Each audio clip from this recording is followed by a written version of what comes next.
Hi, I want to tell you about a story that I heard. It's a very hard story, and it is a story that I don't know how many of us would be able to reach the outcomes of what this woman was able to achieve. So it's a story of a woman who's single mom, no family, whose only love in the world is her son, her 16-year-old son, and that is all she has in the world. One tragic night, her son is murdered by a gang member. This has left her with huge rage, you can absolutely imagine.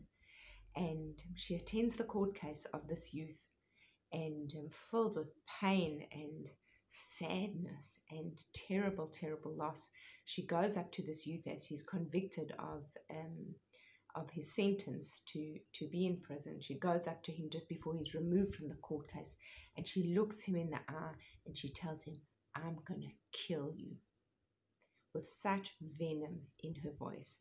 And with that, she leaves the courtroom, and so does he. And after a while goes by, she one day decides she's going to visit him in the prison.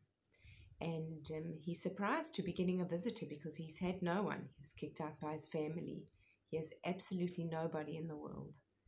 And she starts to visit him on a regular basis and a more regular basis.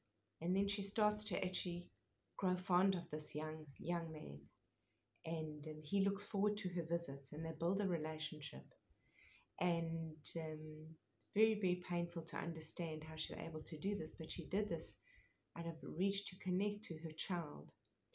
Eventually, the time comes after many years where he's released from prison, and she really has a connection with him. And he has nowhere to go. He has no family, and she eventually takes him into her home to come and live with him.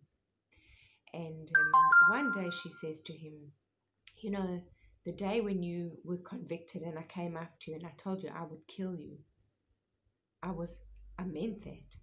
And I actually have done that.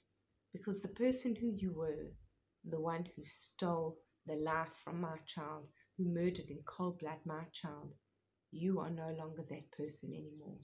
That person has been killed." So this is a huge story about forgiveness. What this woman was able to achieve is truly incredible. And I have a real passion for forgiveness because in my work, where I've worked with people who have suffered from pains and who suffer from illnesses, there are oftentimes connections to the hurts, the pains, and the challenges that we have experienced in life.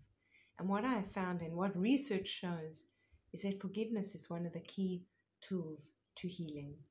So I'm running a workshop next week on Monday from 10 a.m. to 12:30 p.m. where we will investigate, delve into, and look into ways and bust the myths of what forgiveness really is and what it isn't.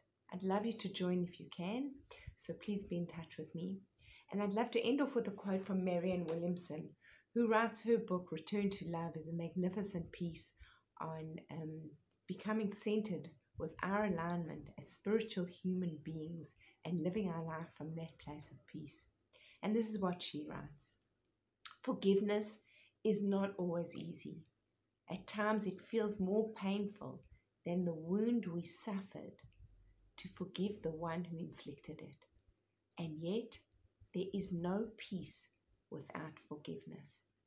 So if something is really troubling you and consuming you with rage and anger from the past, it shouldn't have been done, and we're not going to say that it should have, and you're ready to let this go, please join me in my workshop and have a beautiful day.